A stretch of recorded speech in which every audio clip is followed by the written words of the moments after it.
Hi అండి. అది ల్యాప్టాప్లో స్ట్రక్ అయింది. I think you people can see me now.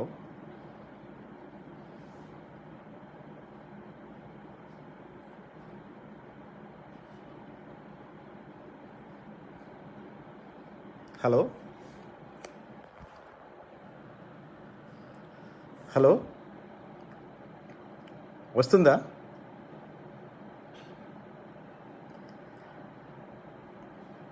Hello. Yes yes yes okay.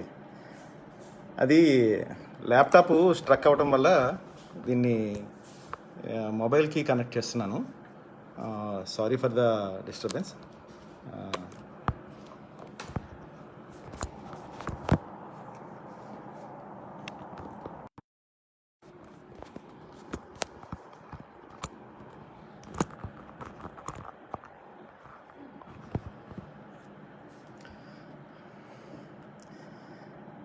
Hi అండి, నా పేరు శ్రీధర్. నేను స్టీల్ ప్లాంట్లో ఇంజనీర్గా పనిచేస్తున్నాను. Basically I'm a mechanical engineer. అలాగే చాలామందిలాగే ఒక సాఫ్ట్వేర్ ఇంజనీర్గా కన్వర్ట్ అయ్యాను. కోర్స్ స్టీల్ ప్లాంట్ని అయితే వదలలేదు, మెకానికల్ ఇంజనీరింగ్ వదిలేసిన. నేను ఒక ఒక 2 వీక్స్ ఆర్ 3 వీక్స్ బ్యాక్ అనుకుంటా పడాల్ గారు పింగ్ చేసి నన్ను అడిగారు. ఏమన్నారంటే, హాయ్ సుష్మిత, చెప్పాను కదా నాకు కొంచెం పవన్ కళ్యాణ్ అలవాట్లు ఉన్నాయని, మెడ తిప్పడం అలాంటిది అనమాట. హాయ్ అండి, హాయ్ హాయ్. నాకు ఆయన ఏమన్నారంటే, మీరు ఏదైనా ట్రావెలాగ్ని చదవగలరా అని అడిగారు ఈ నవలా స్రవంతి ప్రోగ్రాంలో. నేను వీటిని ఫాలో అవుతున్నాను అనమాట. ఆయన ఉద్దేశం ఏంటంటే, ఈయన ట్రావెల్స్ అవి ఎక్కువ చేస్తాడు కదా, ట్రావెలాగ్ చదివితే బెటర్ అనుకున్నారేమో. నేనేమనుకున్నానంటే, నేనేం చెప్పాను, చాలా కాలం నుంచి నాకు ఈ పడవ ప్రయాణం స్టోరీ మీద ఏదైనా సమీక్ష రాయాలని అనుకుంటున్నానండి. ఈ అంటే నాకంత విద్వత్తు లేక మానేసాను అనుకోవచ్చు, ఒక రకంగా చెప్పాలంటే. కొంత భయం. ఎందుకంటే అది నాకు ఎంతగా నచ్చిందంటే, అంతగా నచ్చిన దాన్ని నాకు తెలిసిన చాలా స్వల్పమైన భాషతోటి చెప్పాలని అనిపించలా. నిజానికి ఈ స్టోరీ నేను 7-8 ఏళ్ళ క్రితం చదువుంటాను. ఎప్పటిదో స్టోరీ ఇది. యాక్చువల్గా 1945లో రాసిన స్టోరీ ఇది. అప్పటిదాకా పాల్భూమి పద్మరాజు గారిది అప్పటిదాకా నేను చదివింది నల్లరేగడి అని చాలా చిన్నప్పుడే ఒక నవెల్లా ఉంది. అది చదివాను. తర్వాత ఏదో చిన్న చిన్న చదివానట్టు గుర్తుంది, కానీ నాకు పెద్దగా ఈ స్టోరీ అయితే మాత్రం నేను ఫస్ట్ ఇంగ్లీష్లో చదివాను. ఇంగ్లీష్లో ఖుష్వంత్ సింగ్, నీలం కుమార్లా ఉంది. వాళ్ళిద్దరూ సంపాదకులుగా వెర్నాక్యులర్ లాంగ్వేజ్లో ఉండే వేర్వేరు భాషల్లో ఉండే స్టోరీస్ని ఇంగ్లీష్లోకి అనువదించి వాటిని ఒక పుస్తకంగా రిలీజ్ చేశారనమాట. If I'm not wrong, it's favourite Indian short stories or something like that the name. So దాన్ని దాంట్లో ఆన్ ద బోట్ అనుకుంటా, ఆన్ ద బోట్ అని చదివా. దాన్ని చదివి తీరా చూస్తే అది తెలుగు స్టోరీ. చాలా నచ్చి ఏం చేశానంటే, దాని మీద ఏమైనా సమీక్షలు ఉన్నాయా అని వెతికా. ఏంటి సమీక్షలు వెతికితే నాకేమీ పెద్దగా సమీక్షలు కనిపించలే. అంటే అరకొరగా కనిపించినవి తప్ప పెద్దగా ఏం కనిపించలే. హాయ్ హరి, నాకు తెలుసు ఏంటంటే గంటసేపు మాట్లాడటం, ఎంగేజ్ చేస్తూ చాలా కష్టం. అందులోనూ నాకు ఎప్పుడు అలవాటు లేదు. నేను చాలాసార్లు ఈవెన్ మా పెళ్లి వీడియోయే నేను ఒక 15-20 నిమిషాలు మించి చూడలేకపోయాను. ఎందుకంటే దాంట్లో డ్రామా ఏముంటుంది, అందరూ తెలిసిన వాళ్ళు లేదా కంట్రీవుడ్, తెలిసిపోయిన ఎండింగ్ కదా. సో ఎనీవే, తర్వాత సమీక్షల కోసం వెతకగా నాకు పెద్దగా సమీక్షలు కనిపించినా నాకంత గొప్పగా అనిపించలా. అవి కొన్నిసార్లు ఎలా ఉన్నాయంటే, ఇదేదో గృహహింసకు సంబంధించిన విషయంగా రాసినవి కూడా ఉన్నాయి. అది చూసి చాలా బాధ అనిపించింది. సరే, దీన్ని అప్పటి నుంచి అనుకున్నాను ఏదైనా నేనే స్వయంగా రాద్దామా అని. కానీ అంత ధైర్యం చేయలే. ఎందుకంటే అది చాలా ఇంట్రిగ్ లేదా మిస్టిక్ అనిపించే లాంటి రచన అది. ఆయన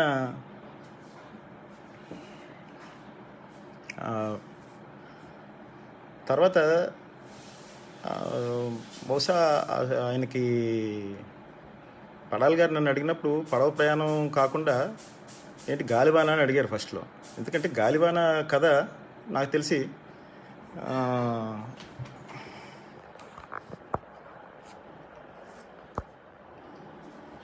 ఆయన అన్నిటికంటే ప్రముఖమైన కథ ఆయన. ఎందుకంటే బహుశా 1952లో అనుకుంటా న్యూయార్క్ హెరాల్డ్ ట్రిబ్యూన్ అని ఒక పత్రిక కండక్ట్ చేసిన అంతర్జాతీయ పోటీల్లో తెలుగు కథ అంటే ఈ గాలివాన్ కథ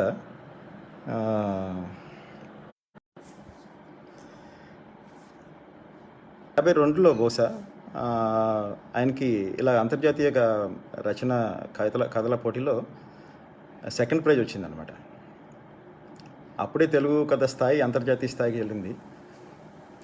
కానీ నాకు ఎందుకో గాలివాన్ కంటే కూడా పడవ ప్రయాణం మీద ఒక ప్రత్యేకమైన ప్రేమ ఉంది. దానికి కారణం బహుశా కొంత నోస్టాల్జియా అయి ఉండొచ్చు. మాది తూర్పుగోదావరి జిల్లాలో ఒక పల్లెటూరు. ఆ ఊరు ఎలా ఉంటుందంటే గోదావరి గట్టు పక్కనే ఉండే ఊరిలో ఒక ఊరు అనమాట. రాజమండ్రికి ఒక 20 కిలోమీటర్లు అప్ స్ట్రీమ్లో ఉంటుంది. చాలామంది ఈ పోలవరం బ్యారేజ్ అది చూడటానికి వెళ్ళి ఉంటారు కదా, పట్టిసీమ, ఈ పాపికొండలు చూసేవాళ్ళు. వాళ్ళందరూ మా ఊరి నుంచే వెళ్ళుంటారు. మా ఇల్లు కూడా గట్టు పక్కనే ఉండే ఒక మొండవైల్లో ఉండేది. అటుపక్కన వెస్ట్ గోదావరిలో మా అత్తయ్య ఉండేది. మా అత్తయ్య అప్పుడప్పుడు ఈ పడవ లేదా లాంచ్ అనేవాళ్ళు మేము. అంటే దీనికి ఒక మోటార్ అది ఉంటుంది, మామూలు నాటు పడవ కాకుండా ఈ లాంచ్లు తిరుగుతూ ఉండేవి అనమాట. ఈ లాంచ్లు ఎందుకు అంటే అప్పట్లో నాకు తెలిసి మరి గోదావరి బ్రిడ్జ్ ఉందో లేదో తెలియదు.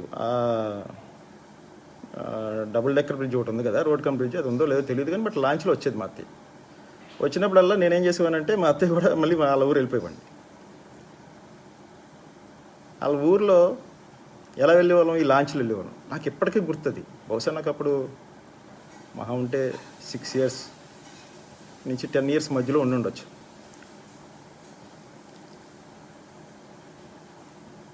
ఆ పడవ ప్రయాణం, దాంట్లో రకరకాల వస్తువులు దాని మీద పెట్టుకోవడం. మీరు కారిబియన్ ఐలాండ్స్లో గురించి రాసినప్పుడు సోమర్సెట్ మామ్ రాస్తాడు అట్టిపొలు గెలలు అవన్నీ పెట్టుకోవడం అని. మా ఊర్లో ఎస్పెషల్లీ చక్రకేళి అట్టిపొలు చాలా ఫేమస్ అనమాట.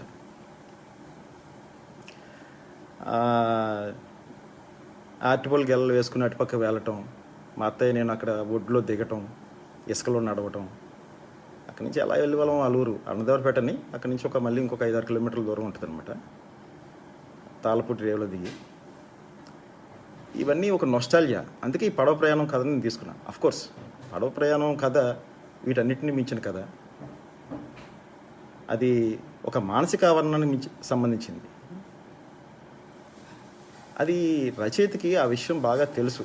ఇది కథ తను రాయాలనుకున్న కథ ఒక మానసిక ఆవరణకు సంబంధించిన కథ. అందుకే ఆయన ఒక్కోసారి రాసింది గద్యమైనా, ఒక్కోసారి వచనమైన ఆయన ఒక కవిత్వ స్థాయికి తీసుకెళ్ళాడు. అందుకే ఈ కథ అంటే నాకు ఒక ఇష్టం లేదా నోస్టాల్జియా. ఒక కవిత్వం చదివిన అనుభవం, చదివిన ప్రతిసారి అలాగే అనిపించే అనుభూతి. సరే, నేను ఓ పని చేస్తా. ఇప్పటిదాకా మొత్తం ఫ్రెండ్స్ అందరూ వస్తారు కదా, కొంచెం లాగిన్ అయ్యి టైం పడుతుంది, ఇనీషియల్ హికప్స్ అన్న ఉద్దేశంతో ఇదంతా మాట్లాడాను. నేను ఫస్ట్ కథ అంతా చదువుతాను. కథ అప్రాక్సిమేట్గా ఒక 25 minutes పడుతుంది. ఎందుకు కథ అంతా చదవాలా, ఆల్రెడీ మేమంతా చదివాం కదా అని అనొచ్చు మీరు.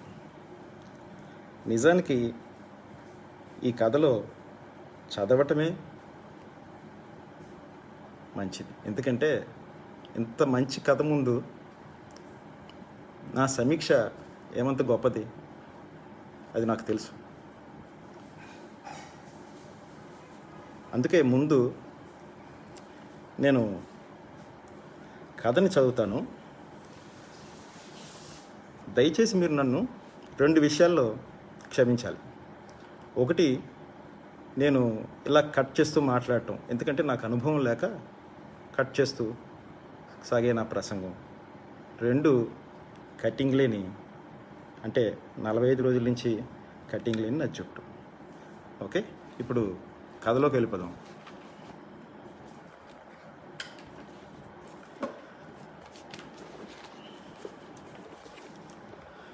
పొద్దు కుంకిన తర్వాత లోకమంతా దిగులుగా ఉంది.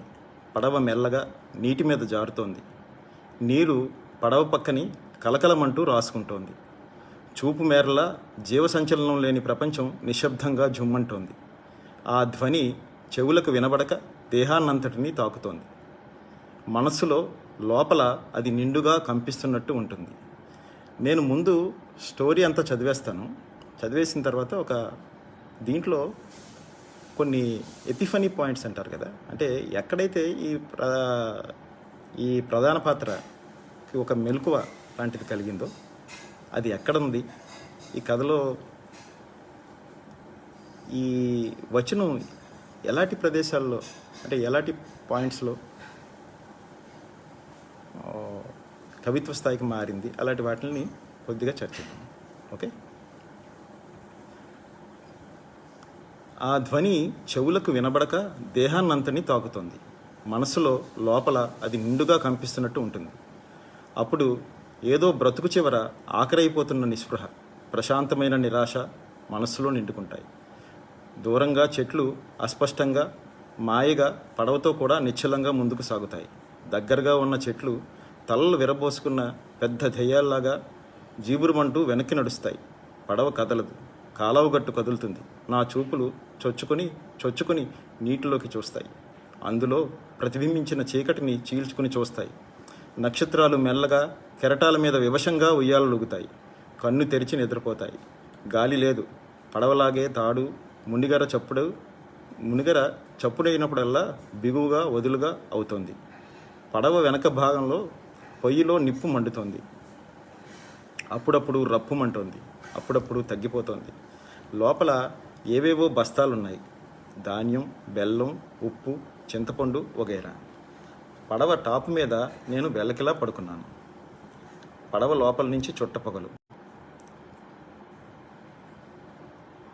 ఉన్నాయి. గుమస్తా కూర్చున్న గదిలో గుడ్డి దీపం కొద్దిగా కొనుకుతోంది. పడవ సాగుతోంది. ఏయ్ పడవ, ఈ గట్టుకు రాని, ఈ గట్టుకి అని ఎవరో పిలిచారు. పడవ గట్టుకు చేరడంతో ఇద్దరూ ఎక్కారు. పడవ ఆ పక్కకు కొంచెం వరిగింది. టాప్ మీద కూకుంటాలే అంది ఆడగొంతుక. ఎన్నాళ్ళు ఏడపోయావే, కనబడటం లేదు అన్నాడు చుక్కాని కాస్తున్న మనిషి. విజయనగరం, విశాఖపట్నం మావోడు నేను కలిసి తిరిగొచ్చాం. అప్పన్న కొండకెళ్ళాం. ఏడపోతున్నా? మందపాక పోతున్నాం. మరిది కులాసుకున్నావా? గుమ్మత్తగారు పాతోరేనా?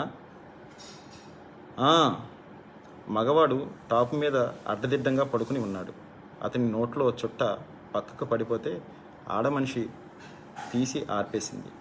ఒరేయ్, నెగిసి కూకోరా, నోరు ముయ్యి నెంజా, నేను తాగాననుకుంటున్నావా? మక్కలు ఇరిగిదంతాను.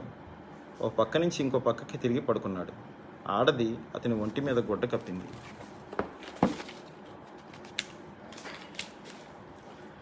తను అగ్గిపుల్ల రప్పుమన్నప్పుడు ఆమె ముఖం చూశాను. నల్లగా ఉన్న ముఖం ఎర్రగా వెలిగింది. ఆమె గొంతుకలో మగజీర ఉంది. ఆమె మాట్లాడుతున్నప్పుడు చనువుగా ఒప్పిస్తున్నట్టుగా ఉంటుంది. ముఖం అందమైంది కాదు. జుట్టు చెదిరిపోయినా ముఖంలో ఏదో పెద్ద మనిషి తరహా ఉంది. నల్లటి రవిక ఉన్నట్టు తెలియటం లేదు. చీకట్లో కూడా ఆమె కళ్ళు మేలుకున్నట్టు మెరుస్తున్నాయి. అగ్గిపుల్ల వెలుగులో పక్కన పడుకున్న నన్ను చూసింది. ఈ పక్కనెవరో పడుకున్నారా అని మగవాణ్ణి తట్టి లేపింది.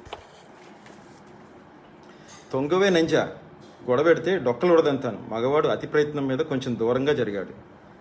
ఇంతలో దీపం పైకెత్తి గుమస్తా పడవ పక్కన నిలబడి చూశాడు. ఏయ్ రంగి అని అడిగాడు. మా ఓడండి బాబాబు రిమార్క్ రాయిందండి అంది రంగి. పద్దాలే దింపేయి దొంగ తొత్త కొడుకుని, నీకు బుద్ధి లేదు, మళ్ళీ ఆయన పడవెక్కించా తాగుబోతోడిని. నే తాగందే ఎవరంట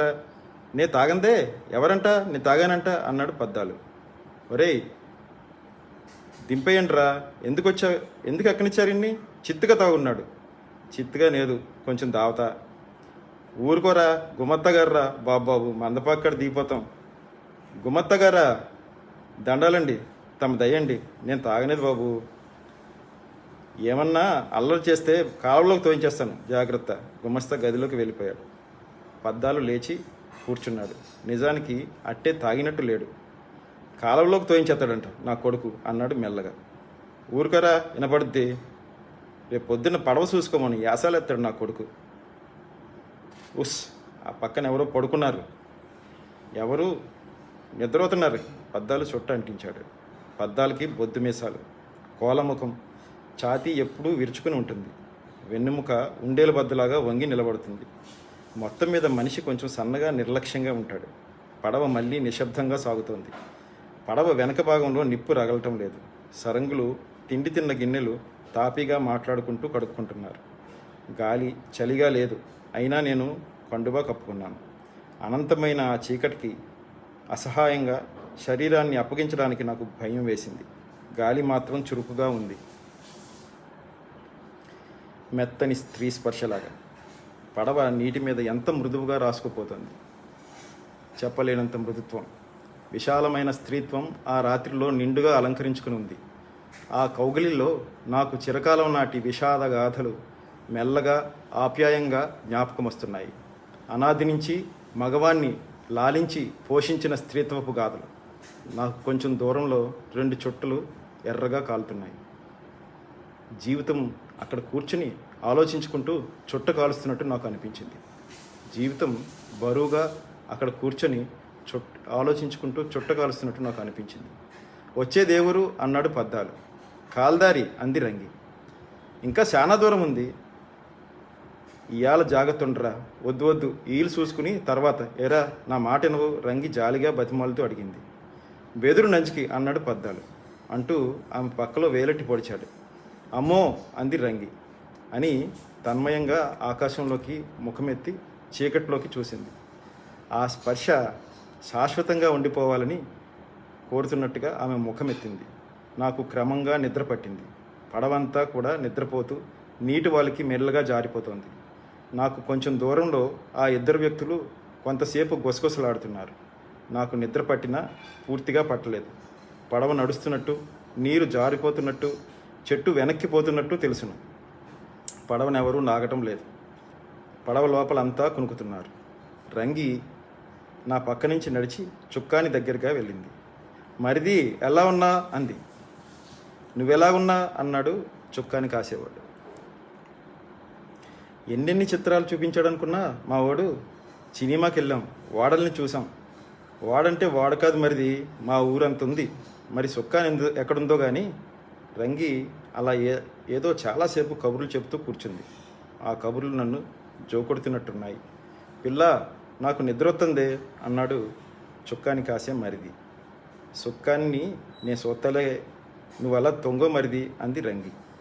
పడవ మళ్ళీ మెల్లగా జారిపోతుంది నిశ్శబ్దంగా. రంగి ఆ నిశ్శబ్దాన్ని కదపకుండా తన గొంతుకెత్తి చల్లగా పాట పాడింది.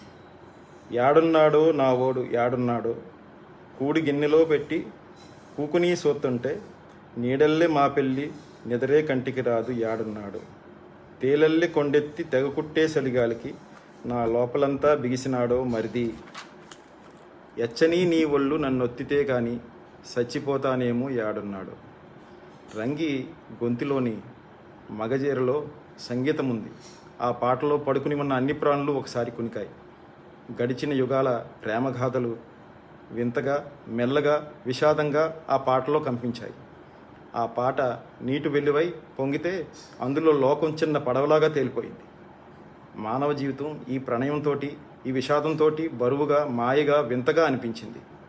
నాకు కొంచెం దూరంలో పద్దాలు నెత్తిని ముసుగు మూసుకొని కూర్చున్నాడు. కానీ అతనికి రంగికి మధ్య కొన్ని యుగాల అంతరం మీద ఉన్నట్టు తోచింది. అతను టాపు దిగి పడవలోకి పోయాడు. నేను ఒంటరిగా వెలకిలా పడుకుని చూస్తున్నాను. రంగి అలాగే మెల్లగా పడుతుంది. గుడి వెనక సందులో గుంటున్నాదని సడిసెయ్యక నువ్వు దగ్గర చేరితే గుడి వెనక గుంటెవరు బావా, నడివయసులో నేను కానా. నాకు నిద్ర పడుతుంది. రంగి పాట అలా లోకాలు తిరిగి వచ్చి మళ్ళీ మెల్లగా నా గుండెల్లో తగులుతోంది. నాకు నిద్ర పట్టింది. నిద్రలో ప్రాకృతికమైన ప్రణయం నా ముందు గంతులు వేసింది.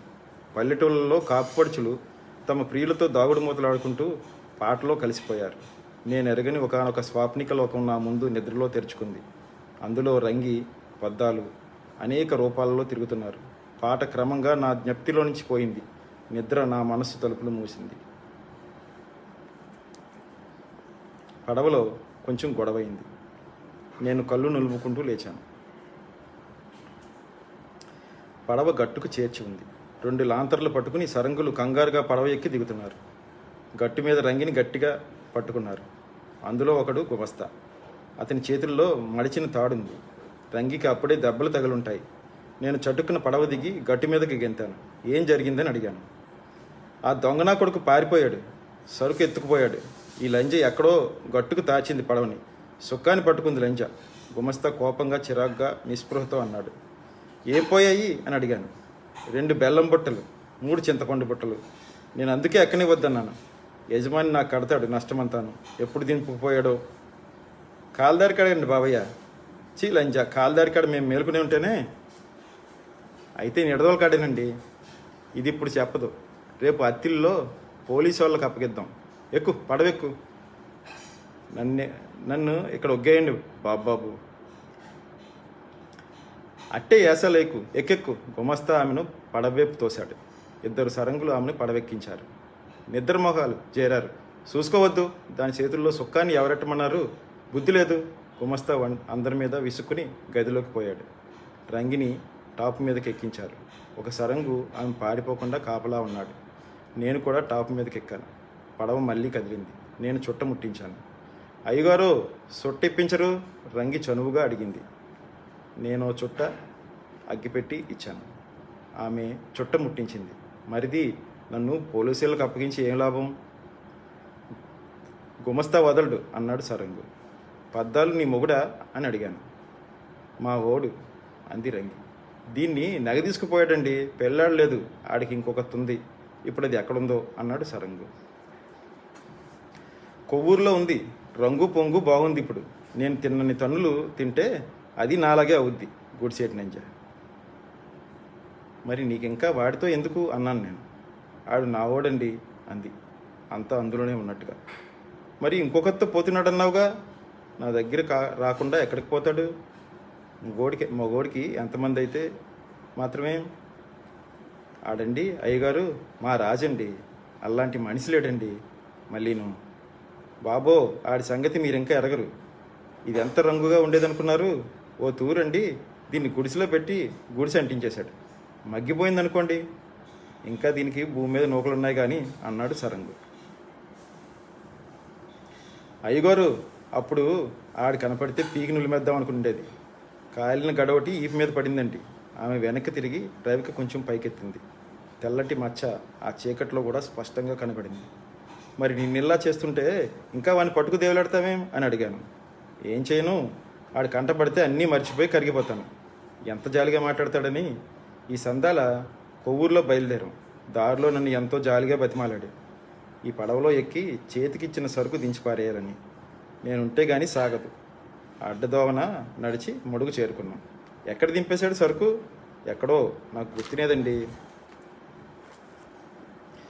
దొంగనంజ అన్నాడు నవ్వుతూ సరంగు. రంగి మొహం చూడాలని నాకు ఎంతో కుతూహలం వేసింది.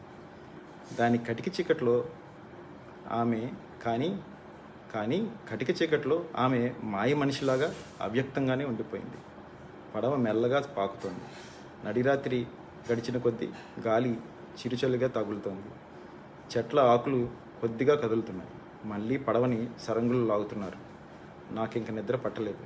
కొంతసేపటికి కాపలా ఉన్న మనిషి కునికి ఒరిగి చివరికి నిద్రపోయాడు. రంగి మాత్రం ఇంకా పారిపోయే ప్రయత్నం మానుకుంది. తాపీగా చుట్ట కాలుస్తూ కూర్చుంది. నీకు అసలు పెళ్ళి అవ్వలేదా అని అడిగాను నేను. లేదు, చిన్నతనంలోనే పద్దాలు నన్ను లగేసుకొచ్చాడు. మీదే ఊరు? ఏంట్రపాలెం. అప్పుడు తాగుతాడని నాకు తెలియదు. ఇప్పుడు నేను తాగుతాను అనుకోండి, తాగితే తప్పులేదు, తాగి సావగొడతాడు. మరి వదిలి వెళ్ళలేకపోయావా? తన్నులు తిన్నప్పుడల్లా కనిపిస్తుంది. అయినా అంతటి మనిషి లేడండి, మీరు ఎరగరు. ఉత్తప్పుడండి ఎన్నలా కరిగిపోతాడు. 100 మందితో పోయినా సరే ఆడు నాకు ఆడికొచ్చి తీరతాడు. నేను లేకపోతే గుండెగిలి చచ్చిపోడు. నాకు వింతగా అనిపించింది ఆమె తత్వం. వాళ్ళిద్దరికీ మధ్య ఉన్న అనుబంధం ఎలాంటిదో నాకు అర్థం కాల. రంగి మళ్ళీ చెప్పడం మొదలెట్టింది. మాకిద్దరికీ ఏ పని సరిపడింది కాదు. సిగురికి ఇలా దొంగతనాల్లోకి దిగాం. మా అమ్మ ఉండేది, మొన్న చచ్చిపోయింది. నన్ను తిడుతుండేది. ఓ నాడండి నా గుడిసికి ఆ ఎంజిన్ తీసుకొచ్చాడు. ఎవరిని? ఇప్పుడున్న గుంటని. నా ఎదురుగుండా నా ఇంట్లో దాంతో తొంగున్నాడు. నా కళ్ళెదర చిత్తుగా తాగొచ్చాడు. అది తాగింది నా సైతి. దాని మీద పడి పీకాను. ఆడు నన్ను సావదన్నాడు. అర్ధరేత్రికడ దాన్ని ఎక్కడో తీసుకుపోయాడు. మళ్ళీ వచ్చాడు. నేను తిట్టాను. ఇంట్లోకి రావద్దన్నాను. గుమ్మం కాడ కూకుని పిల్లోడి కన్నా జాలిగా ఏడ్చాడు. నా గుండె కరిగిపోయింది. నేను దగ్గరగా చేరితే నన్ను ఒళ్ళోకి తీసుకుని నా నాన్నపేట ఇమ్మన్నాడు. ఎందుకన్నాను. ఆ గుంట తెమ్మందన్నాడు. నాకు ఒళ్ళు తెలదు. నానా తిట్లు తిట్టాను. ఏడ్చాడు. ఆ గుంట లేకపోతే బతకలేనన్నాడు. నాకు కోపం ఎక్కువైపోయింది. గుమ్మంలోంచి గెంటి తలుపేసుకున్నాను. తలుపు గుంజి చివరకు వెళ్ళిపోయాడు. నాకు శానాసేపు నిద్ర రాల. కొంచెం కునుకు పట్టేతడికి ఇల్లంటుకుంది. తలుపు పైన గొల్లెమేసి నడికొప్పు అంటించాడు. ఎవరూ రాలేదు. నడిరాత్రి. నా ఒళ్ళంతా మగ్గిపోయింది. తలుపు గుంజి ఇంకా తెలివి తప్పింది. ఇంతలో ఎవరో అవతల నుంచి తలుపు తెరిచారు. మన్నాడు ఆడిని పోలీసు వాళ్ళు అట్టుకున్నారు. ఎవరి మీద అనుమానం ఉందో నన్ను చెప్పమన్నారు. ఆడు మాత్రం కాదని ఖచ్చితంగా చెప్పేశాను. సందేలు నా కాడకొచ్చి ఎంతో జాలిగా ఏడ్చాడు. తాగినప్పుడల్లా ఏడుస్తాడు. ఉత్తప్పుడు అసలు ఏడిపే రాదు. నవ్వుతుంటాడు. సొక్కడితే చాలు ఏడిపే. పిల్లోడి కన్నా ఎక్కువగా ఏడుస్తాడు. నా నాన్నపేటలు ఇచ్చేశాను. నువ్వు ఇంకా వాడితో ఎందుకు దిగుతావు ఈ దొంగతనాల్లోకి? ఏం చేయమంటారు? ఆడొచ్చి గోలెడితే. మరి నిన్ను విజయనగరం అక్కడికి తీసుకుని వెళ్ళాడన్నావు. ఒట్టిది, ఊరికే అలా చెప్పాను. నేనంటే కొంచెం సరంగులకి నమ్మకం. ఇది కాక 2 తూర్లు ఈ పడవలో దొంగతనం జరిగింది. నిన్ను పట్టుకుంటే పోలీసులు ఏం చేస్తావు? ఏమీ చేయను. నన్ను పట్టుకుని ఏం చేస్తారు? నా కాడ దొంగ సొమ్ము లేదు. ఏమో ఎవరెత్తుకుపోయారో. ఓ రోజు కొడతారు, మన్నాడు ఒగ్గేస్తారు. పద్దాలను పట్టుకుంటే ఆ దొంగ సొమ్ముతో దొరికిపోతే? ఆడు దొరకడు. ఈ పాటికంతా అయిపోద్ది. ఆడు దొరకకుండానే నేను పడవలో ఉండిపోతా. ఆమె నిట్టూర్పు విడిచి మళ్ళీ మెల్లగా తనలో తను అనుకున్నట్టు చెప్పింది. ఈ సొమ్మంతా మళ్ళీ ఆ గుంటకే దక్కుడు. దాని మీద మోజు తగ్గేదాకా దాన్ని వదలడు. నేను ఈ కట్టాలన్నీను. దొంగనించ నా ఉసిరోసుకుంటుంది. ఆ మాటల్లో నిజంగా ఉద్రేకమేమీ లేదు. ఆమె అతన్ని ఉన్నవాణ్ణి ఉన్నట్టుగా అంగీకరించింది. పద్దాల కోసం ఆమె ఎలాంటి పనున్నా చేయడానికి సిద్ధంగా ఉంది. అది ఒక ఆదర్శము కాదు, భక్తి కాదు, ప్రేమ కాదు. ఎన్నో చిత్రమైన సంకీర్ణ భావాలతో, ఈసులతో, అనురాగాలతో, ఎన్నిటితోనో కలిసిన స్త్రీ హృదయం. అయినా ఆ హృదయం అన్నిటికీ ఫలితంగా ఒకే చోట లగ్నమైంది. తన మగవాడి కోసం ఆమె నిరంతరం తపిస్తుంది. కానీ అతడు నిర్దిష్టంగా నీతిగా నడుచుకోవాలని ఆమెకి పట్టింపు లేదు. అతని సుగుణాలతో, అవగుణాలతో అతన్ని ఆమె అంగీకరించింది. నాకు ఆమె బ్రతుకు బరువనిపించింది. నిజానికి నా బ్రతుకు బరువేమో అంతకంటే. గాలి అంతకంతకు బాగా వీస్తోంది. పడవ కొంచెం వేగంగా పోతోంది. అలసట తీర్చుకున్న లోకం నిద్ర మేలుకోబోతోంది. అక్కడక్కడ పాలికాపులు పొలం గట్టిని నడుస్తూ కనపడుతున్నారు. వేగు చుక్క ఇంకా పడవలేదు. రంగి మోకాళ్ళు ముడుచుకుని ఎటో అవ్యక్తంగా చూస్తోంది. ఆడు నావోడు, ఎన్ని తిరుగులు తిరిగినా నావోడు, నా దగ్గరికే వస్తాడు అని తనలో తను అనుకుంది. అందులో ఒక ఆశ, ఒక ధైర్యం, ఒక విశ్వాసం తొణికిసలాడాయి. ఆ మాట ఆమె జీవిత సర్వస్వానికి కేంద్రంలాగా అనిపించింది. నేను భయంతో, భక్తితో, జాలితో ఆ మాట విని ఊరుకున్నాను. అలాగా తెల్లవారిదాకా మేమిద్దరం కూర్చున్నాం. నేను పడవ దిగిపోయే ముందు జేబులోంచి ₹1 తీసి చటుక్కున ఆమె చేతిలో పెట్టి తొందరగా ఊళ్ళోకి పోయాను. ఆమె జవాబు చెప్పేదాకా నేను నిలబడలేదు. ఆమె సంగతి తర్వాత ఏం జరిగిందో నాకు తెలియదు.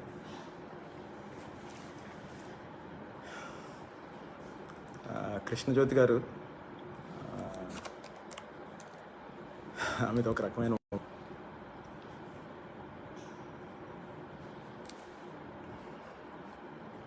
అది ఇదండి స్టోరీ.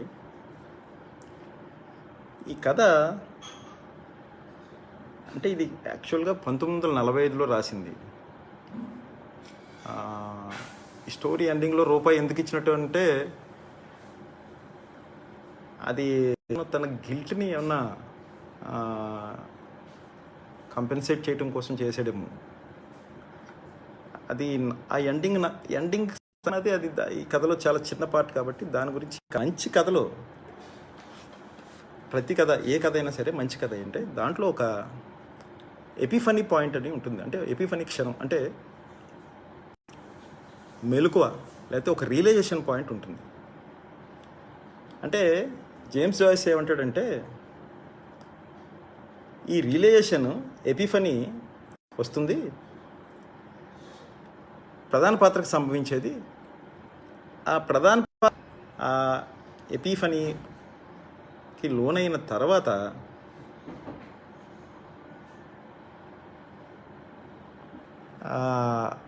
పాఠకుడు రసానుభూతి చెందుతాడు. అంటే పాఠకుడు ఫీల్ అయ్యి రసానుభూతి చెందుతాడు.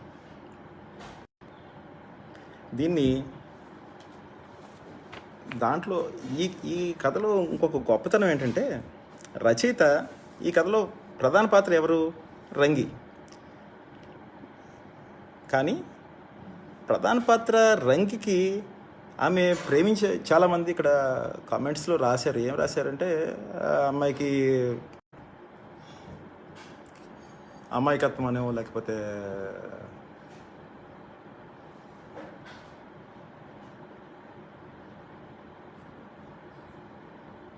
పేరు శ్రీధర్ రాశారు. నేను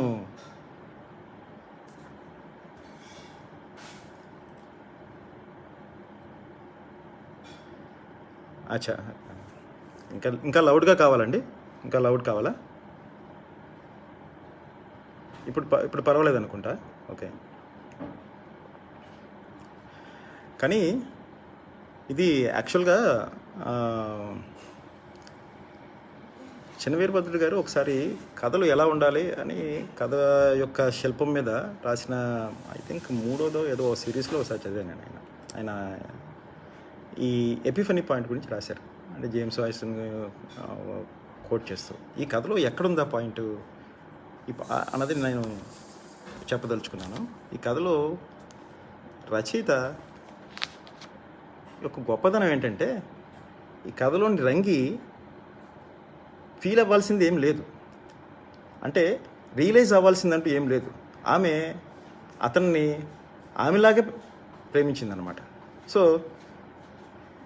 ఆ పాత్రకి ఏదో రియలైజేషన్ వచ్చి పాత్ర మారటం అనే దాని గురించి ఆయన పెద్దగా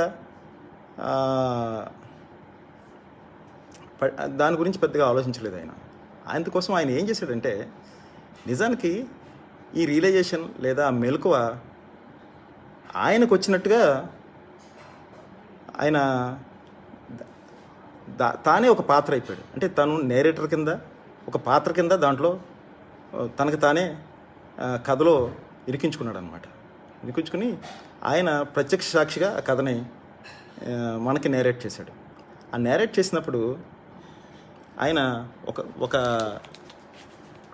క్లైమాక్స్లోను దీంట్లో అంటే ఆయన ఏమంటాడంటే ఆమె అతన్ని ఉన్నవాన్ని ఉన్నట్టుగా అంగీకరించింది. పద్దాల కోసం ఆమె ఎట్లాంటి పనన్నా చేయడానికి సిద్ధంగా ఉంది. అది ఒక ఆదర్శము కాదు, భక్తి కాదు, ప్రేమ కాదు. అది ఎన్నో చిత్రమైన సంకీర్ణ భావాలతో, ఈసులతో, అనురాగాలతో ఎన్నిటితోనో కలిసిన స్త్రీ హృదయం. అయినా ఆ హృదయం అన్నిటికీ ఫలితంగా ఒకే చోట లగ్నమైంది. తన మగవాడి కోసం ఆమె నిరంతరం తప్పిస్తుంది. కానీ అతడు నిర్దిష్టంగా నీతిగా నడుచుకోవాలని ఆమెకు పట్టింపులేదు. అతని సుగుణాలతో, అవగుణాలతో అతన్ని ఆమె అంగీకరించింది. నాకు ఆమె బ్రతుకు బరువు అనిపించింది. నిజానికి నా బ్రతుకు బరువేమో అంతకంటే. ఇదే రచయితకి మెలకువ క్షణం అనుకోవాలి. అంటే మనిషి ఒక సోషల్ యానిమల్ అనుకుంటే, మనిషిలో ఈద్కి, సూపర్ ఈగోకి నాకు తెలిసి కంటిన్యూస్గా జరిగే సంఘర్షణే మనిషిలో బరువుని చేరుస్తుంది. ఈ రంగి పద్యాలని ఇష్టపడటంలో, పద్యాలలో సామాజికంగా అంటే సపోజ్ అంటే నా ఉద్దేశం ఏంటంటే, ఒక సమాజం యొక్క నైతిక విలువలకు ఏవైతే ఉన్నాయో వాటికి అనుగుణంగా ఉండే ప్రవర్తన కాదు పద్యాలది. అతను ఒక రకమైన స్వేచ్ఛాపూరితమైన, అంటే ఏదైతే ఈద్ బలంగా ఉండే మనుషుల్లో ఉండే, అంటే సెక్షువల్ అగ్రెషన్ లాంటివి, అంటే ఇన్స్టెంట్గా డెసిషన్స్ తీసుకోవడం లాంటి వాటిని ఇష్టపడటం, ఒక స్వేచ్ఛాయుతమైన ప్రవర్తన కలిగి ఉండటం, సూపర్ ఈగో అంటే సామాజిక కట్టుబాట్ల యొక్క కట్టడి ఎక్కువ లేకపోవడం వల్ల ఒక నిర్లక్ష్యం ఉండే వ్యక్తిత్వం. అది బహుశా రంగికి అదే నచ్చిందేమో, అదే ఆ రంగిని అతని వైపు అట్రాక్ట్ చేసిందేమో, ఒక ఆకర్షణ కల్పించిందేమో. ఎందుకంటే నిజానికి రంగికి సమాజపు విలువల మీద పట్టింపేం లేదు. ఆమె తన కొట్టుకుపోతున్న ఆకర్షణ నుంచి లేక మోహం నుంచో బయటపడాలని అనుకోవడం లేదు. అది అసలు ఆమెకు బరువే కాదు. ఎందుకంటే ఆమెది ఆదర్శమో, ప్రేమో, బాధ్యతో కాదు. ఏ దుఃఖం ఆమె లోపల పొరలకి చేరదు. ఎందుకంటే ఆమెకు తన వాడి నుంచి అంటే తనోడు అంటారు చూసారా, తనోడు నుంచి ఎటువంటి ఆపేక్షలు లేవు. దీన్ని ఎలాగా డిఫైన్ చేయొచ్చు? వివేకానందుడు అంటాడు, real love makes us unattached అని. నిజంగా ప్రేమిస్తే వాళ్ళు మనలాగే మనకు తగ్గట్టుగాను ఉండాలనుకోవచ్చా? అలాగని ఒక పెళ్ళి లాంటి వ్యవస్థలో ఉన్నవారు ఒకరికొకరు దాంతవాచల అసంతృప్త ఆకాంక్షల బహిష్కృత ఆలోచనల సమాహారం ఇది ఈక్వల్ టు. ఓకే అండి భార్గవ్ గారు, నాకు తెలిసి ఈ భాష నాకు అర్థం కావాలంటే మళ్ళీ డిక్షనరీలో ఎదుర్కోవాలి. ఓకే, నేను ఇంగ్లీష్లో చదివింది చెప్పాను. ఇదంటే ఇది సూపర్ ఈగో గురించి. Super ego function is to control the ids impulses అని. అంటే సొసైటీ ఫార్బిట్ చేసిన, అంటే సెక్స్ లేదా అగ్రెషన్ని సూపర్ ఈగో కంట్రోల్ చేస్తుంటుంది కదా. ఎనీవే, దాని నుంచి పక్కకు వెళ్తే సూపర్ ఈగో యుద్ధం, దాని లోపలికి వెళ్ళే కొద్దీ మనకి పెద్దగా లాభం ఏం లేదు. అయితే ఆమెకి ఎటువంటి ఎక్స్పెక్టేషన్స్ లేవు, ఎటువంటి ఆపేక్షలు కూడా లేవు. అందువల్ల ఆమె దుఃఖం ఏదైతే ఉందో అది లోపల పొరలకి చేరదనమాట. అది మనకేమనిపిస్తుంది, సామాజికంగా ఒక వ్యక్తి మనకి జనరల్గా ఏంటి, ఒక పెళ్లి చేసుకోవాలంటే వాడి స్థాయి ఏంటి, ఆ స్థాయికి తగ్గ అంటే వధువు వరుడు కూడా సేమ్ స్థాయిలో ఉన్నాడా లేడా, ఉంటేనే సమాజం ఏమనుకుంటుందంటే ఇది ఒక ఈ పెళ్ళికి ఒక అర్థం ఉందనుకుంటుంది. లేదంటే ఎవరో ఒకరు అన్యాయం అయిపోయిన ఫీలింగే సమాజంలో ఉంటుంది. ఈవెన్ మనం కూడా చాలాసార్లు అదే ఫీల్ అవుతూ ఉంటాం. నిజానికి అక్కడే మనిషిలో బరువు చేరుతుంది. ఎప్పుడైతే ప్రేమలో కూడా సమాజపు కట్టుబాట్లు ఎక్కువగా చేరి దాన్ని కలుషితం చేయడం స్టార్ట్ చేసాయో అక్కడే మనిషిలో బరువు స్టార్ట్ అవుతుంది. బహుశా సామాజిక కట్టుబాట్ల పరిధిలో లేని వాడి ప్రవర్తన, ప్రవర్తన, ఆ పద్దాలపై ఈమెకున్న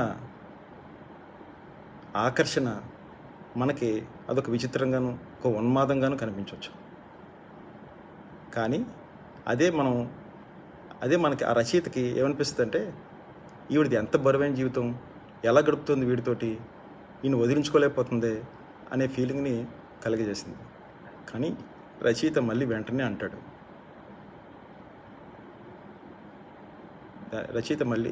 ఏమంటాడంటే, నాకు ఆమె బ్రతుకు బరువు అనిపించింది, నిజానికి నా బ్రతుకు బరువేమో అంతకంటే అని. అదే నాకు తెలిసి రచయితకి ఎపిఫనీ పాయింట్ అని నేను అనుకుంటాను. అదే పాఠకుడికి రసానుభూతిని కలిగజేసిన పాయింట్ అని నేను అనుకున్నాను. అది రచయిత ఆ పాయింట్ని, ఆ మెలకువని పాఠకుడిలో కలగజేయటానికి తను కూడా ఒక పాత్ర అయ్యి ఆ కథలో చేరాడని నేను అనుకుంటున్నాను. అలాగే ఇప్పుడు ఇలాంటి పాత్రలు నేను ఇంకొక 2 విషయాల మీద ఎంఫసైజ్ చేయదలుచుకున్నాను. ఒకటి,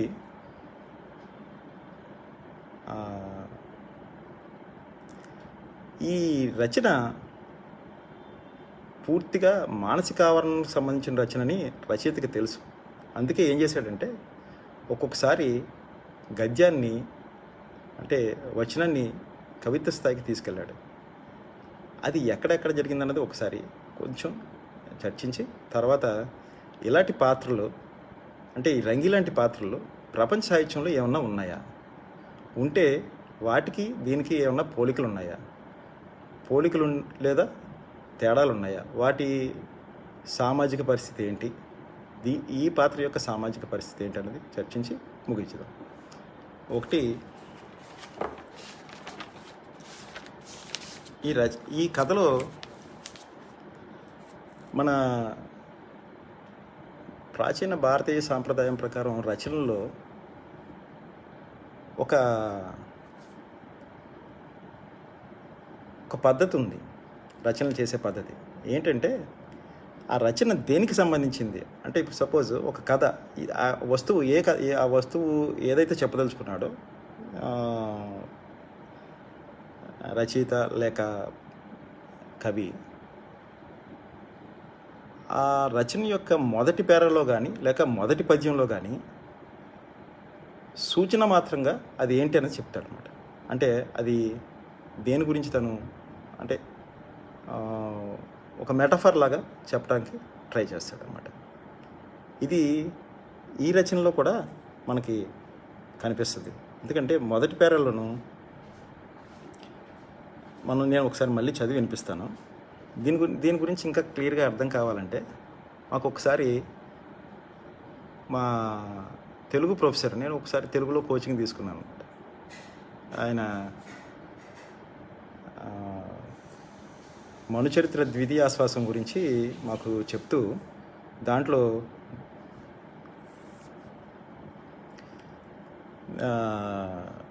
మొదటి పద్యం, ద్వితీయాశ్వాసంలో మొదటి పద్యం చదివి వినిపించి దాని గురించి వివరించాడు.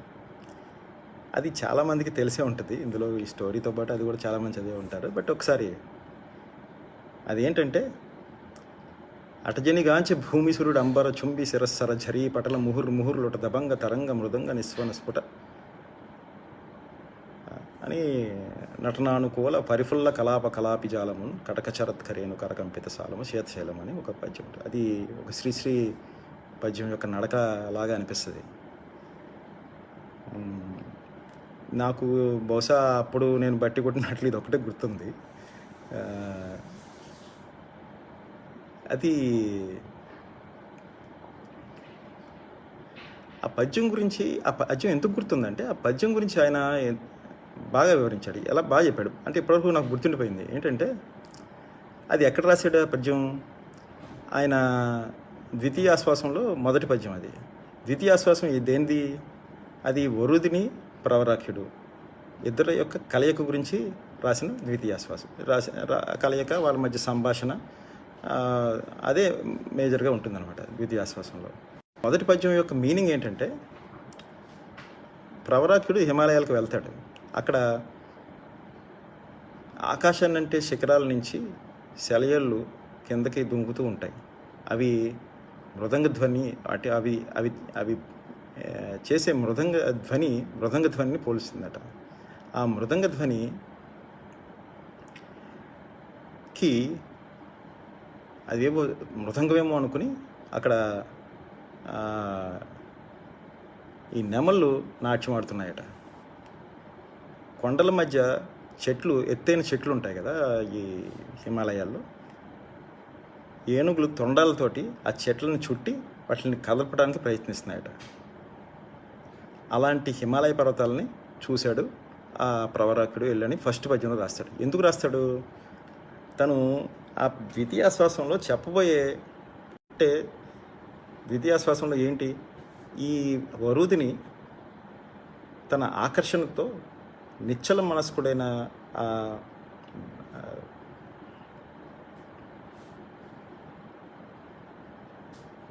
నటజని పద్ధతి హిమపర్వతాలు ఎగురు దిగులను స్ఫురింపజేసే నడకని నిజమండి, చాలా అది కరెక్ట్.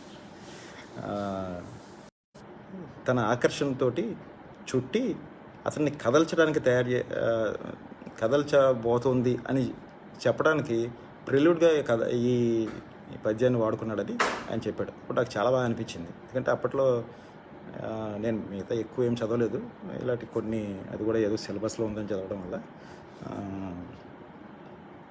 అలాగే ఈ కథలో చదివిన వెంటనే నాకు అది నేను తర్వాత దాన్ని అన్వయించుకున్నట్టు నాకు అనిపించిందంటే, ఈయన మొదట రాస్తాడు, చూపు మేరల జీవ సంచలనం లేని ప్రపంచం నిశ్శబ్దంగా జుమ్మంటోంది. ఆ ధ్వని చెవులకు వినబడక దేహాన్నంతని తాగుతుంది. మనసులో లోపల అది నిండుగా కంపిస్తున్నట్టు ఉంటుంది. అప్పుడు ఏదో బ్రతుకు చివర ఆఖరైపోతున్న నిస్పృహ, ప్రశాంతమైన నిరాశ మనస్సులో నిండుకుంటాయి. దీంట్లో కవికి క్లియర్గా తెలుసు ఏంటంటే ఇది మానసిక ఆవరణకు సంబంధించింది. ఈ స్టోరీ పాఠకులు బుద్ధితో కాకుండా మనస్సుతోటి అర్థం చేసుకోమని చెప్పడం కోసం ఆయన ఈ వాక్యాలు రాస్తాడు. ఏంటంటే, ఆ ధ్వని చెవులకు వినబడక దేహాన్నంతటిని తాకుతోంది. మనసులో లోపల అది నిండుగా కంపిస్తున్నట్టు ఉంటుంది. అప్పుడు అంటే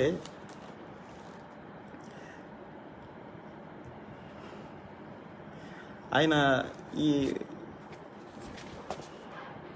దీనికి తగ్గ వచనాన్ని ఎన్నుకోవడం వల్ల ఈ రచన ఒక రకమైన ఇంట్రీగ్ని, ఒక రకమైన లేదా మిస్టిక్ని కలిగి ఉందేమో అనిపిస్తుంది అనమాట.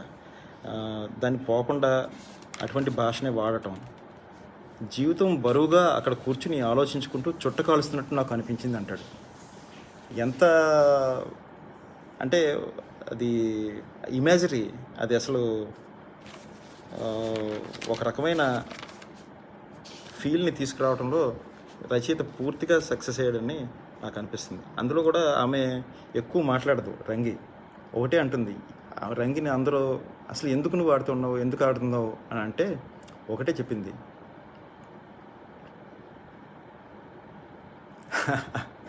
హరికృష్ణ, ఇప్పుడు మనసు ఎక్కడుందో ఎలా వెతికేది, చిన్నప్పటి నుంచి బుద్ధితో అలవాటైంది.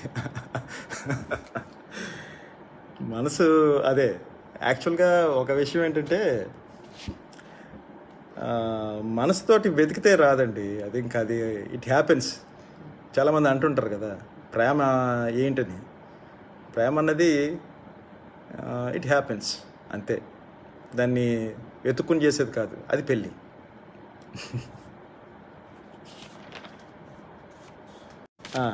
దీని తర్వాత నేను ఇంకొక విషయం చెప్పదలుచుకున్నా. అది ఏంటంటే, ఇలాంటివి ఆ టైంలో అంటే రచయిత 1945 ఆ టైంలో కదా, ఇలాంటివి ఏదైనా పాత్రలు ఇంకా ఉన్నాయా అని నాకు వెతికాను. అంటే ఈ సమీక్ష కోసం నేను ఏమేమి చేశానంటే ఈ ఇంటర్నెట్లో వెతుక్కుంటూ కూర్చున్నాను. అంటే నాకు సొంతంగా రాసిన దానికంటే నేను జనరల్గా ఏం చేస్తానంటే, ఈ ఇంగ్లీష్ సినిమాలు అవి చూసిన తర్వాత సమీక్షలకి సమీక్షలు చదవటం నాకు అలవాటు. ఎందుకు అలవాటు? ఆ, నేను ఏదైనా వదిలేసిన పాయింట్ కానీ, లేకపోతే నాకు తట్టనిది కానీ, నాకు రాని మెలకువ ఏమన్నా అటువంటి వాటిల్లో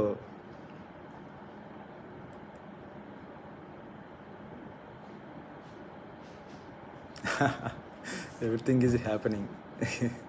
ఓకే, హ్యాపీని ఇంకా అని అన్న ఉద్దేశంతో చదువుతూ ఉంటాను అనమాట. ఈ స్టోరీ మీద చాలా సమీక్షలు చదవడానికి ట్రై చేశా, కానీ ఎక్కువ సమీక్షలు ఏం దొరకలా. ఈ స్టోరీని 1995లో అనుకుంటా సేతుమాధవన్ అని ఒక ఎన్ఎఫ్డిసి సహకారంతో ఒక సినిమా తీశారు, తెలుగులోనే తీశారు, స్త్రీ అని దాని పేరు. కానీ అది నాకు నెట్లో ఎక్కడ దొరకలేదు.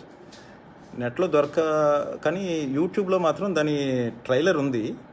ఆ ట్రైలర్ చూసిన తర్వాత నాకు అనిపించింది, అది ఆ ట్రైలర్లో మన రోహిణియే ఆ అమ్మాయి రంగి పాత్ర వేసింది.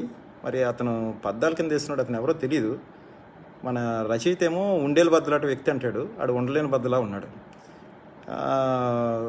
ఎందుకో ఆ ట్రైలర్ చూసిన వెంటనే నాకు అనిపించింది ఇంక సినిమా చూడక్కర్లేదని. బహుశా సినిమా కంటే మనం ఊహించింది, మన అనుభవించింది రచన ద్వారా అది ఇంకా కొంచెం ఉన్నతంగా ఉండి ఉంటుంది. అది ఆ పాత్రలు ఒక మామూలు వ్యక్తులు చేస్తున్నప్పుడు బహుశా డిసప్పాయింట్మెంట్ కలుగుతుందేమో. అందుకే నేను ఫ్యూచర్లో కూడా సినిమా చూడదలుచుకోలేదు.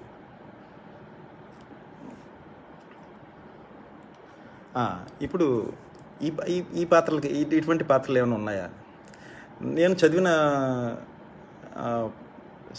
సాహిత్యంలో నాకు 2 పాత్రలు దీంట్లో కల్పించాయి. ఒకటి ఎలిసా, ఇంకోటి ఎలీడా. ఎలిసా క్రిసంతమమ్స్ అని జాన్ స్టీన్బ్యాక్ తెలిసే ఉంటుంది కదా, అది చాలా ఫేమస్ నోబెల్ లారెట్. జాన్ స్టీన్బ్యాక్ రాసిన క్రిసంతమమ్ కథలో పాత్ర అనమాట. క్రిసంతమంలో ఏంటుంటుందంటే, ఎలిసా ఒక బంజారా వ్యక్తితోటి ఆకర్షణలో పడుతుంది. బంజారా అంటే ఎలిసా బేసికల్లీ ఒక మిడిల్ క్లాస్ వ్యవసాయం చేసుకునే కుటుంబంలోని యువతి అనుకోండి. ఆమె ఒకసారి పని చేసుకుంటున్నప్పుడు, అంటే క్రిసంతమమ్స్ అనే అవి ఒక పువ్వులు, ఒక ఎల్లో. ఓకే, స్త్రీ సినిమా చాలా బాగుంది, రోహిణి సేతుమాధవన్ చాలా బాగా చేశారు. ఓకే, నేను చూడలేదండి అది, నేను సినిమా పూర్తిగా చూడలేదు. కానీ నాకు ఎందుకో సేతుమాధవన్ మరి అతనే వేసాడేమో పద్దాలు. ప్లస్ ఆ పాట ఒకటి, వాళ్ళు దాంట్లో ఒక పాట ఉంటుంది, ఆ పాట దీంట్లో పాటే పెట్టారు. అది దాని స్టైల్ నాకు కూడా ఎందుకో నాకు నచ్చలే. దాంట్లో ఎచ్చని నీ ఒళ్ళు నన్ను ఒత్తితే కానీ చచ్చిపోతానేమో ఏడున్నాడు అని ఉంటుంది. అది బహుశా ఇంకా కొంచెం మంచి మ్యూజిక్ డైరెక్టర్తో పెట్టి ఉండాల్సిందేమో. అది ఎక్కడో స్లోగా వచ్చినట్టుగా, అది దాంట్లో ఆ జానపద నేపథ్యం వచ్చినట్టుగాను అనిపించలే. క్రిసంతమమ్స్ అంటే చామంతులు అండి, అంటే there are different kinds there. రకరకాల చామంతులు రకరకాల ఉన్నాయి. ఈ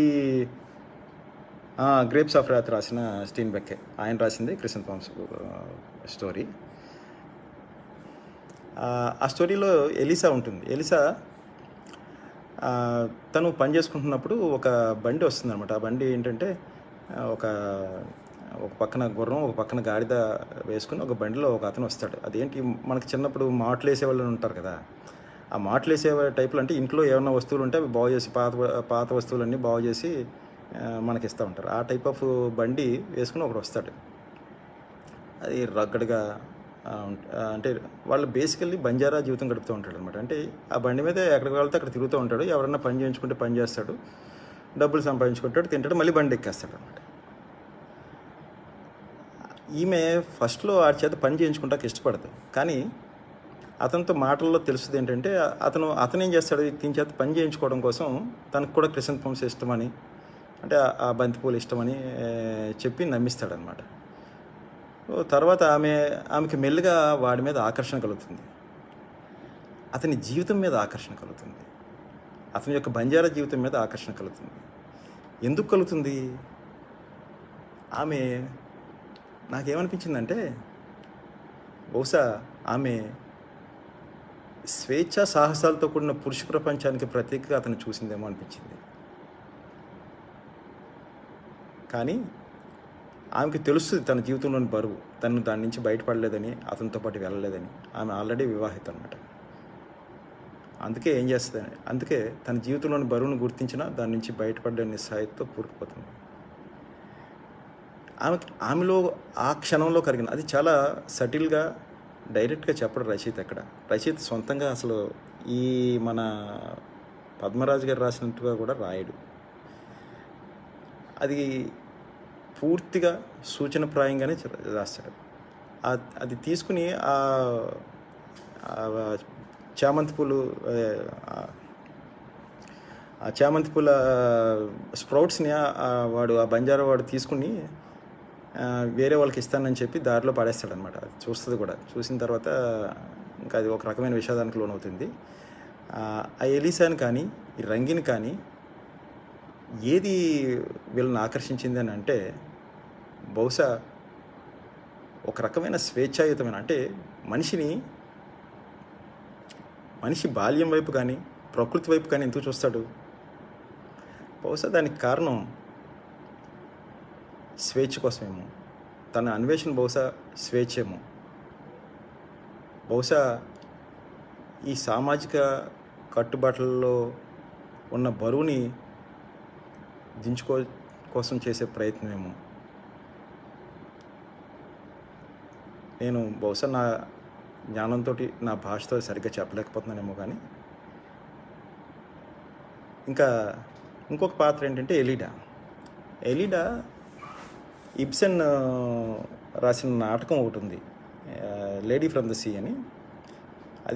ఆ నాటకం తర్వాత చాలా సినిమాలు తీశారు దాంట్లో. ఈవెన్ తెలుగు సినిమాలు కూడా ఉన్నాయి. రాధా కళ్యాణం, హిందీ సినిమా హమ్ దిల్ దే చుకే సనమ్. అంటే వైఫ్ అండ్ హస్బెండ్ ఉన్నప్పుడు మూడో వ్యక్తి, అంటే ఆ అమ్మాయి ప్రేమించిన వ్యక్తి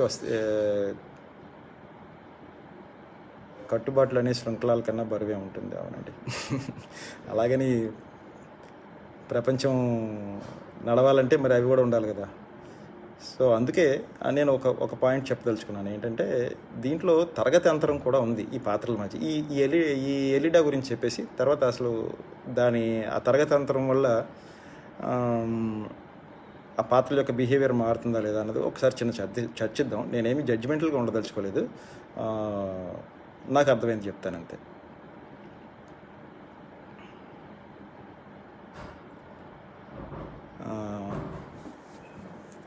ఈ ఎలిడా ఈ లేడీ ఫ్రమ్ ద సీ అని ఒక ప్లే ఉంది.